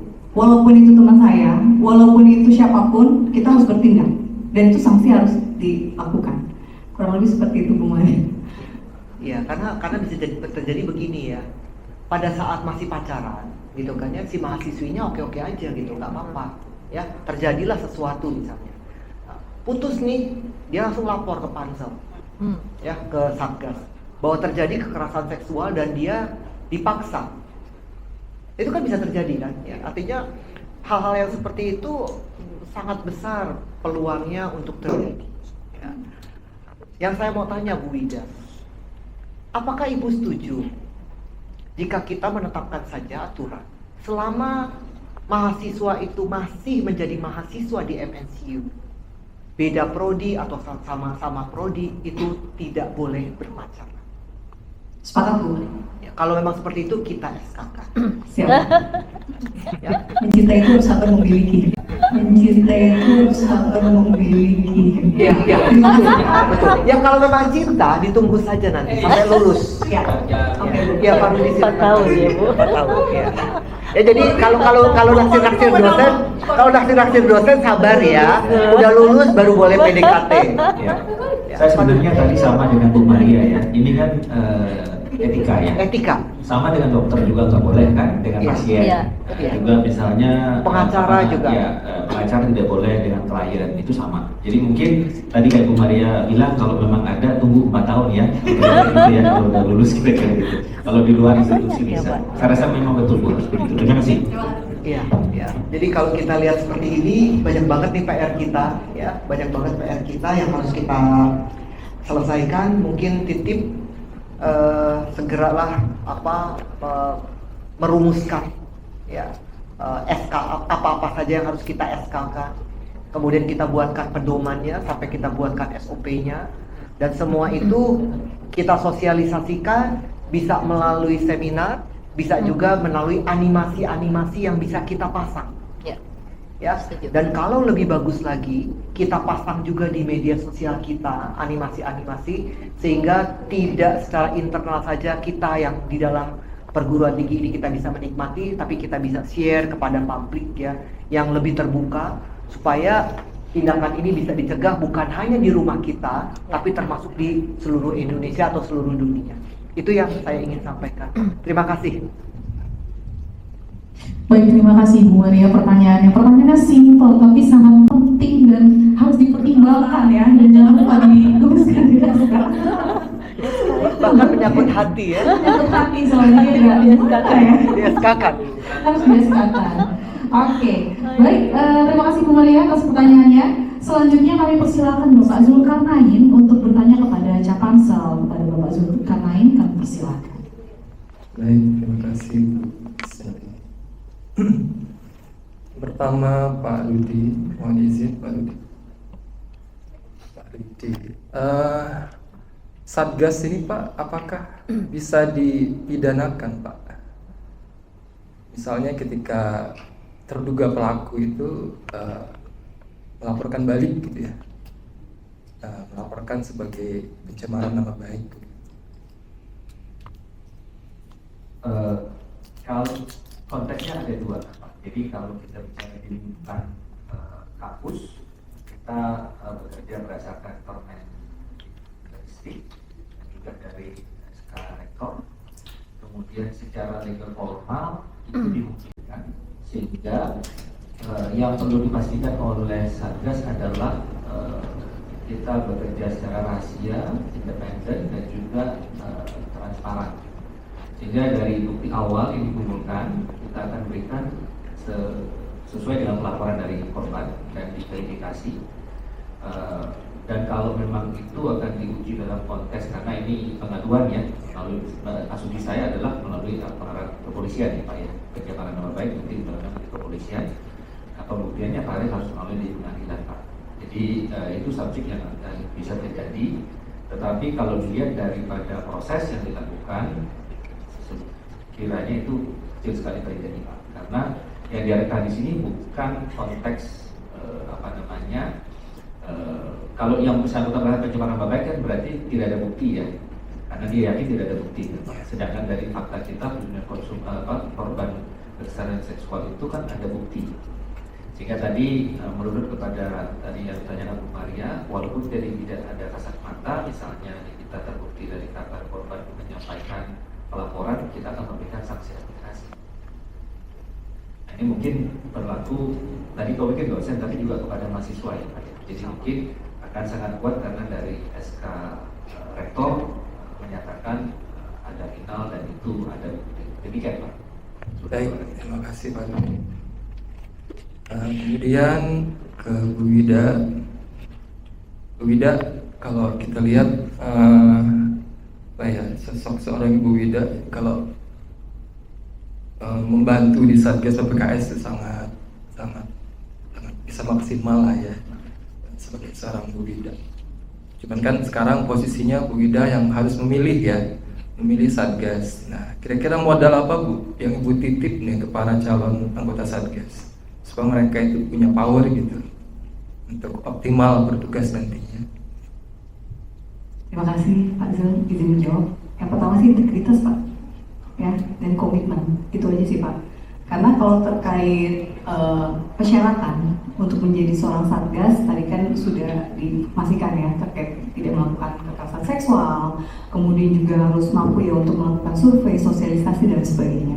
Dan itu dimulai dari adanya tadi, kita pertama integritas ya, harus ada nilai kejujuran di situ, kemudian juga harus ada komitmen. Dan lebih pastinya kita harus objektif. Siapapun yang akan menjadi pelaku dalam kekerasan seksual tidak melihat ya, tidak kita menilai secara subjektif karena kedekatan dan sebagainya, kita harus tetap bertindak Pak. Itu aja. Kemudian tetap semangat selalu karena kita adalah seorang pendidik ya, di mana kita mempunyai beban moral untuk menjadikan anak-anak kita itu adalah kualitas dan unggul untuk menuju good university. Terima kasih. Tangan ya. Kasih dulu. Kemudian Ibu Aristi, saya pengen kepastian Ibu Aristi dan teman-teman calon pansel ya mengenai Jadi setelah nanti Satgas terbentuk, panselnya sendiri begitu, apakah perannya itu sudah selesai atau akan seperti apa? Masih bisa melakukan controlling kepada Satgas atau bagaimana? Baik, terima kasih pertanyaannya Pak Zul. Jadi untuk pansel sendiri apabila Satgas sudah terbentuk, pansel harus tetap mengkontrol ya Satgas PPKS yang sudah terbentuk itu. Kemudian saat itu juga pansel itu juga wajib untuk selain mengontrol itu juga mengawasi secara khusus apabila misalkan terjadi masalah-masalah tersendiri di Satgas PPKS. Misalkan selain Satgas PPKS itu harus menangani masalah tentang kekerasan seksual, Satgas PPKS juga harus tetap dipantau oleh para panitia seleksi Satgas PPKS. Seperti itu Pak. Baik, terima kasih Bu Aristi. Semangat. Kemudian kepada Mbak Nadia mengenai media seleksi Bu, cara untuk media seleksinya, seleksi calon anggota Satgas. Seperti apa Bu? Media seleksinya Pak? Ya. Terkait media seleksinya mungkin itu akan terbuka ya Pak ya, karena jadi nanti kita kan memilih Satgas-Satgas pilihan yang sudah kita tentukan sesuai dengan syarat-syarat yang telah tadi Bapak Ibu paparkan. Dan nanti mungkin pilihannya seperti pemilu kali ya Pak ya. Jadi nanti mereka kayak visi misi, menyampaikan visi misi apa sih yang harus mereka lakukan seperti itu. Dan nanti mungkin ada polling pilihan yang terpilih akan menjadi satgas seperti itu Pak. Jadi transparan, jadi semua mahasiswa tahu satgas yang mereka pilih itu seperti apa, seperti itu Pak. Oke. Terima kasih. Terima kasih Bu. Kalau alumni, apakah memungkinkan untuk join sebagai satgas? Mungkin dari tidak sih Pak, sepertinya mungkin di mahasiswanya saja dan teknik dosen dan mahasiswa yang masih aktif seperti itu. Karena kan kalau alumni itu kan mungkin mereka sudah punya pekerjaan masing-masing yang akan susah memantau seperti itu dan mungkin keaktifannya kurang juga gitu Pak. Baik, terima kasih. Terima kasih. Tepuk tangan teman-teman. Kemudian dari Pak Leska, bagaimana nih untuk memunculkan semangat? Harapan kita kan bebas ya dari kekerasan seksual gitu. Bukan adanya satgas, amit-amit, jadi nunggu ada kasus gitu, jangan sampai ya. Tapi semangatnya adalah bebas gitu. Kira-kira gimana nih supaya itu bisa terwujud? Oke, terima kasih Pak atas pertanyaannya. Mengenai semangatnya itu tersendiri, tentunya peran perguruan tinggi itu penting Pak. Melalui hard skill tentunya kan kita ada materi dari perkuliahan mungkin bisa disisipkan gitu. Lalu kita juga ada program yang namanya kita sedang bangunkan, ada career development, di mana di sana tentunya bukan hanya dari segi soft skill lainnya, tapi dari segi etika, attitude juga bisa dimasukkan, sehingga memang secara tidak langsung akan termotivasi untuk kita sendiri bahwa kekerasan seksual itu memang dilarang gitu di lingkungan pendidikan, seperti itu Pak. Oke, amin ya. Kita ciptakan lingkungan yang aman, nyaman ya. Bebas dari kekerasan seksual. Ya, terima kasih Ibu MC. Saya kembalikan. Terima kasih Bapak Zulkarnain atas pertanyaannya. Terima kasih juga Ibu Maria dan Ibu Glena beserta para calon panitia seleksi Satgas PPKS. Kami juga memberikan kesempatan kepada Bapak Ibu dosen dan rekan-rekan mahasiswa untuk bertanya kepada Capansel terpilih. Mungkin ada 3 pertanyaan. Siapa yang mau bertanya? Pak Andi. Oke, dari Bapak Andi silakan Pak. Makasih, izin Bu Maria, Pak Jul, Bu Gena. Mohon maaf teman-teman yang seharusnya juga di sini ditanya, saya nanya Bu. Tadi menarik Bu Maria antara hati ya dengan kajian mirip-mirip dikit, berkaitan yang mirip-mirip dikit. Tadi kalau dosen dengan mahasiswa tentu kita sudah punya pakem gitu. Sudah punya pakem, tapi bagaimana sebenarnya kita mencegah itu supaya terjadi. Ya mungkin mencegah supaya itu tidak terjadi, mencegah supaya terjadi. Mungkin bisa titip Bu Nadia, mungkin nanti begitu kita harus orang, entah dosen, entah teknik, ya harus ada mungkin surat pernyataan bahwa dia memang bebas dari pelecehan seksual, itu yang pertama. Yang kedua, ya tadi terkait dengan hati Bu Widaya sangat-sangat tipis. Yang sudah terjadi kan di mahasiswa kita ini, khusus Jakarta sih Bu, walaupun Jogja juga ada, maupun daerah lain, itu ada melakukan hubungan bebas. Ya, hubungan bebas di mana memang mahasiswa itu sudah tinggal di satu kosan, entah satu rumah kosan, sudah tinggal bebas.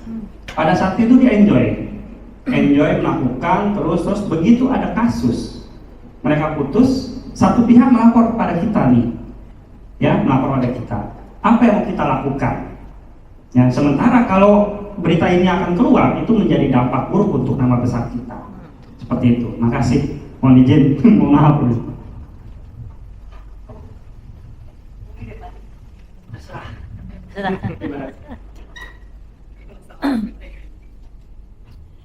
Baik, terima kasih Pak Andi. Ya. Masalah hati ya Pak ya. Oke, izin menjawab Pak Andi. Seperti tadi yang saya sampaikan dan juga Ibu Rektor sudah mengiyakan untuk meng-SK-kan ya Bu ya. Baik itu terkait dosen, kan juga mahasiswa sekarang banyak ya Pak, meskipun bukan di kampus ini aja yang memang terjadi ketika sudah ketahuan gitu kan, ada yang merasa disakiti salah satunya, biasanya melapor Pak. Terkadang juga mohon maaf sampai amit-amit ya, ada yang disuruh aborsi dan lain-lain, itu menjadi suatu kasus. Kalau menurut saya itu harus ada tindakan yang memang lebih ini Pak, membuat efek jerah ya. Kita harus melaporkan kalau memang itu merugikan korban ya, terutama dalam hal sampai dengan tanda kutip aborsi dan lain misalkan amit-amit, nah itu kita harus laporkan ke pihak kepolisian dan lain sebagainya Pak. Dan itu harus, tapi dengan seizin balik lagi Pak, korban. Segala sesuatu berizin dari korban. Karena apa? Karena terkait dengan psikologi si korban itu sendiri Pak. Kalau korban siap, kita tetap kita dampingin. Kita tetap pakai cara pendekatan Pak. Karena kan nggak semudah itu ya. Untuk bahasanya mohon izin, untuk mendalami kasus, ya, untuk benar-benar tahu mengidentifikasi kasus itu sebenarnya nggak mudah. Karena nggak semua orang mau speak up. Dan kita harus pendekatan persuasif yang memang lebih ke tadi kalau Pak Rudi bilang lebih kepada kekeluargaan, baik itu secara baik itu korban maupun pelakunya gitu. Tapi kalau memang dalam arti pelaku masih ibarat kata nggak ada jerat-jeratnya, kita harus laporkan itu atas kesepakatan korban, kita harus laporkan untuk sanksi seperti itu Pak ke kepolisian. Kalau misalkan udah melewati batas ya Pak, tapi kalau belum melewati batas nanti kita ada dari Satgas yang untuk mengidentifikasi dan berserta bukti-buktinya. Apakah itu terbukti atau tidak? Kalau memang terbukti, balik lagi kita harus ada sanksi dan juga pemulihan korban. Tapi kalau memang tidak terbukti, artinya kita berhak untuk memulihkan nama baik seseorang. Kurang lebih seperti itu Pak Andi, izin. Terima kasih. Baik, terima kasih Bu Ida. Kemudian rekan-rekan mahasiswa mungkin ada yang mau bertanya? Oke. Antusias ya. Nama dulu ya, nama prodi ya. Ibu bapak semuanya, izinkan saya bertanya. Saya Yosita. Saya ingin bertanya. Begini, berdasarkan pengalaman saya pernah mendapatkan hal yang tidak wajar. Terus terang saja ibu bapak semuanya. Di kampus sebelumnya, sebelum saya masuk MNC University, saya sempat terdaftar di kampus yang lain, universitas yang lain. Saya mungkin tidak langsung ya, cuman saya di chattingan. Saya pernah mendapatkan foto yang tidak wajar dari seorang lelaki dari universitas tersebut. Mungkin di zaman sekarang ada juga hal yang mewajarkan hal tersebut, karena kan maaf ya, foto pornografi itu kan mungkin di zaman sekarang sosial media semuanya ada yang seperti itu gitu, maksudnya udah hal yang wajar. Tapi apakah Satgas akan mewajarkan hal tersebut juga atau bagaimana? Karena yang saya pernah dapatkan juga foto tersebut, tapi tidak ada tindakan apa-apa dari universitas tersebut gitu. Jadi mereka bilang itu hal yang wajar gitu. Jadi dan pihak saya sendiri, keluarga saya memaafkan pelaku tersebut karena tidak mau terlibat dengan kasus ya, takutnya ada tindakan apa-apa dari pelaku yang tidak menerima. Bagaimana Satgas menindaklanjuti lanjut seperti itu hal yang tersebut, karena pihak keluarga saya sendiri memaafkan karena takut diapa-apakan sebagai korban dari pelaku. Tapi kan menurut saya pribadi yang mendapatkan, saya nggak terima sebenarnya gitu sampai saat ini.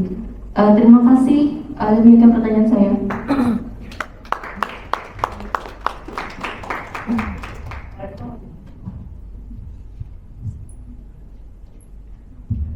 Baik, Yolanda ya. Oh ya, sudah ya, ya, baik. Ya, saya mungkin mewakili teman-teman atau nanti mungkin ditambahkan oleh teman-teman, itu memang masuk ke konteks yang disebutkan tadi kekerasan seksual. Karena di dalam permen menteri juga disampaikan ada grafis, digital termasuk. Jadi tadi selaras tadi dengan disampaikan oleh Bu Rektor bahwa akan ada SK. Jadi di kita memang ada tindakan ya. Kira-kira demikian. Terima kasih. Mungkin saya boleh tambahkan ya Pak Rudi ya. Kalau itu adalah grup chat formal, itu wajib dilaporkan. Ya, tapi kalau kalian membuat grup chat yang tidak formal, ya, gak ada urusannya dengan akademik, mungkin ya keluar ya dari grup chat itu, gitu kan ya. Karena saya juga sama, saya ada grup chat SMA, gitu kan ya. Dan iya mereka enjoy gitu loh, ya, dengan pornografi, ya. Dan saya langsung keluar. Saya keluar, walaupun mereka ngomong, kok gitu-gitu amat ya, sok suci atau apa gitu. Saya tidak suka. Saya tidak suka. Gitu. Jadi memang itu kita juga harus menjaga harga dirinya kita, gitu ya. Ya sedih ya kalau misalnya pihak keluarga tidak apa menganggap itu adalah hal yang serius gitu. Jadi kalau memang itu adalah grup chat formal, itu harus dilaporkan. Tapi kalau sekarang memang itu ada dengan dosen atau apa, itu memang harus dilaporkan. Karena memang itu ada masuk dalam kasus ya, dalam kasus ya non verbal. Ya. Saya pikir kayaknya kalau di kita nggak ada yang grup chat formal yang ngomongin selain kerjaan ya. Saya belum nemu gitu kan ya. Nggak tahu kalau yang saya nggak ada ya. Kayaknya yang saya ada nggak pernah. Terus terang nggak pernah. Saya punya berapa puluh kelompok grup chat itu semuanya ngomongin kerjaan ya. Dari pagi sampai malam tuh ngomongin kerjaan.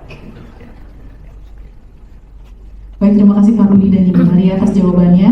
Pertanyaan selanjutnya dari Yolanda. Perkenalkan, nama saya Yolanda, saya dari Prodi Ilmu Sains Komunikasi.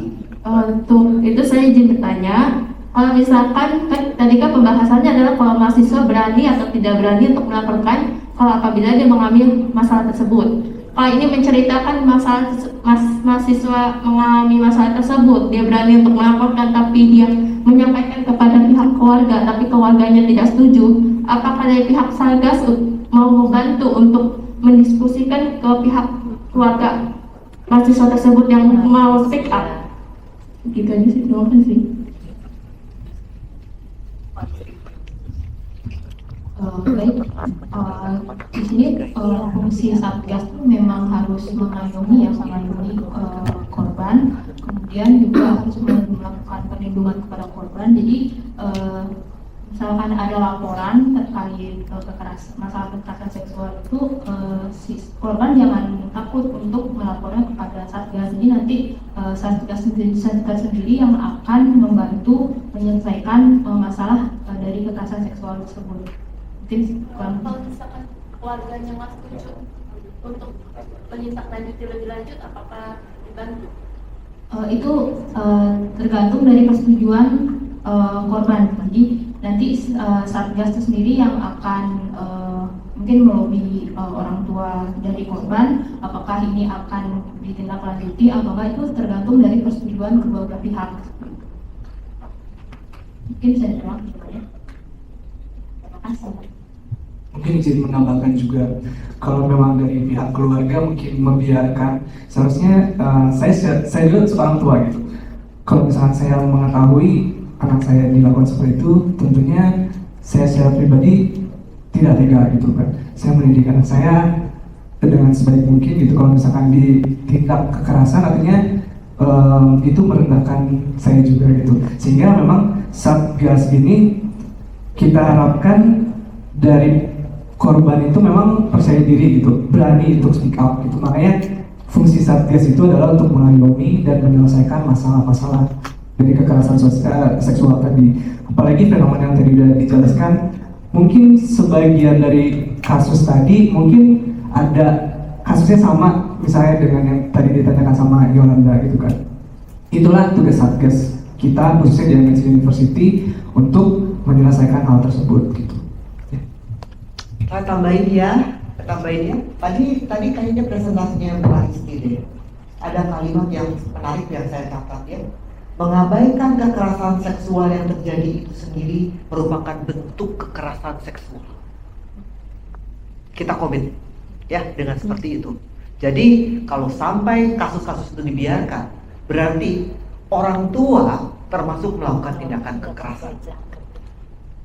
Gitu ya? Ya. Tenang sekarang. Oke.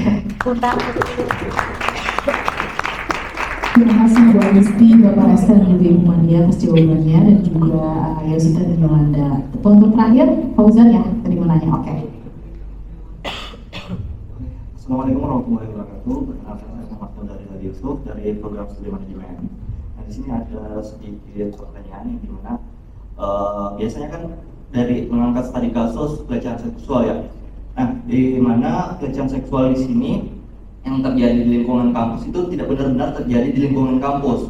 Contohnya, ketika ada seorang lelaki itu di dalam lingkungan kampus hanya menjadikan kampus tersebut sebagai mediasi untuk dekat dengan lawan jenis. Nah, ketika di luar kampus mereka melakukan pelecehan seksual terhadap korban tersebut. Nah, kalau misalkan seperti itu, korban ingin melaporkan kasus tersebut, apakah masih dapat dikatakan pelecehan seksual? Karena kan bisa dibilang kasus tersebut dilakukan di luar kampus, dan bukti apa yang bisa mereka berikan kepada Satgas sehingga laporan tersebut di ACC.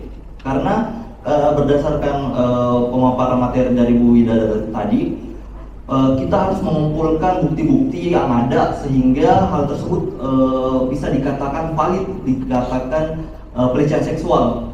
Karena kalau misalkan hanya sekedar omongan, bisa saja orang tersebut ngarang gitu. Nah, seperti kasus maaf tadi Yolanda ya, itu kan kasus teknologi ya, bisa dibilang ada buktinya, ada bukti fisik yang bisa diberikan gitu. Kalau misalkan ada pelecehan, tapi kalau misalkan seperti itu tidak ada bukti, hanya sekedar omongan, nggak ada saksi dan sebagainya, apakah hal tersebut masih bisa ditindaklanjuti atau bagaimana? Terima kasih. Terima kasih Pak Uzan.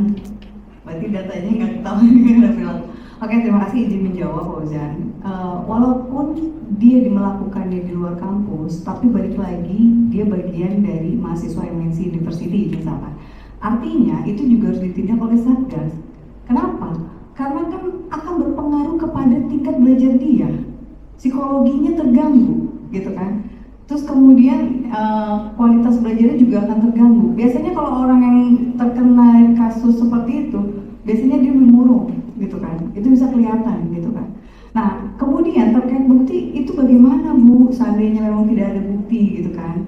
Oke, nah ini kita cara validasinya itu.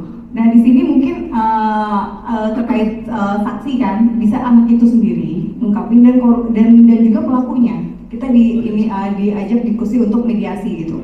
Kalau entah ya, kalau misalkan dalam artian kita dari komunikasi atau dari peribahasa dari psikologi komunikasi, itu bisa membaca mana sih orang yang berbohong dan tidak, itu bisa kelihatan dari gugupnya, dari cara dia mungkin cara melihat ke arah mana-mana, itu bisa kelihatan antara orang berbohong dan tidak.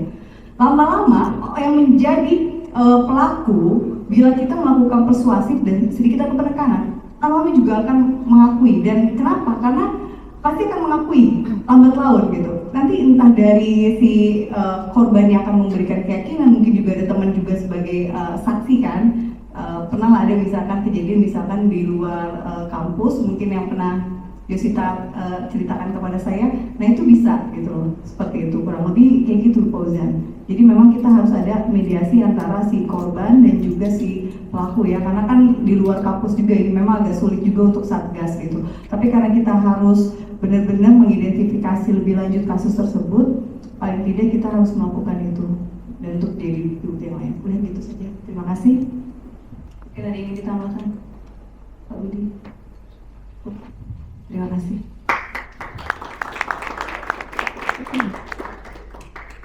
Baik, terima kasih atas pertanyaannya rekan-rekan mahasiswa dan juga jawabannya calon pansel dan juga panelis. Hadirin yang kami hormati, sebagai informasi hasil dari uji publik Capansel ini akan dilegitimasikan dalam bentuk SK yang akan disahkan oleh Rektor MNC University, Ibu Mariati Tirtawiyata. Berikutnya kami mengundang Ibu Glena untuk memberikan closing speech atau arahan kepada calon panitia seleksi. Kepada Ibu Glena kami persilakan. Ya, menarik sekali perjumpaan kita siang hari ini, Bu Maria, Pak Zul, para pansel dan calon pansel dan dosen juga mahasiswa yang ada. Saya melihat bahwa MNC University ini memiliki spirit yang tidak hanya melahirkan mahasiswa yang akan menjadi manfaat bagi semesta secara intelektualitas saja, tetapi kampus ini akan memberikan pendidikan secara mental dan spiritual yang kuat. terbukti dengan adanya terbentuknya Satgas PPKS ini membuat MNC University menjadi kampus yang bukan hanya nyaman dan aman, tetapi menjadi kampus panutan buat universitas yang lain, bahwa kampus yang masih berumur baby tapi sudah memiliki kebijakan-kebijakan yang menunjang untuk menjadikan manusia yang memanusiakan manusia. Ini yang sangat menarik buat saya secara pribadi dan saya bangga terlibat ada di sini. Dan titip pesan kepada calon pansel yang sudah luar biasa. Saya nanti habis ini kita akan ngobrol ya.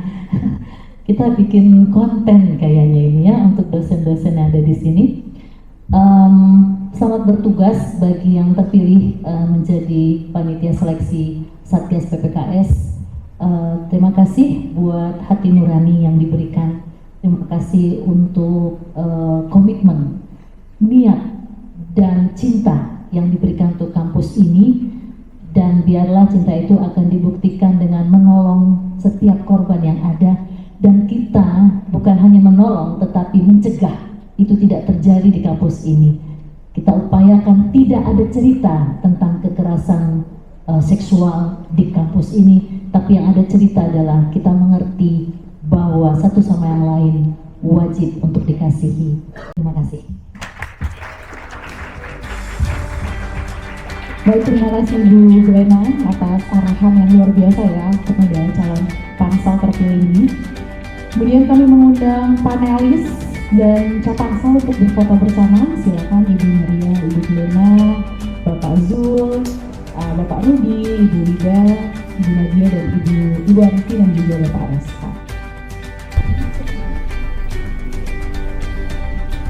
Dan Bapak Ibu dosen yang hadir pada hari ini dan rekan-rekan mahasiswa untuk berfoto bersama ke depan.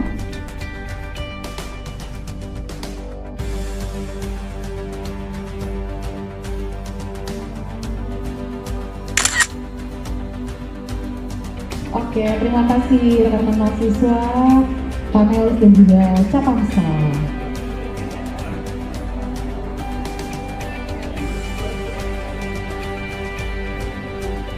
Silakan untuk duduk kembali.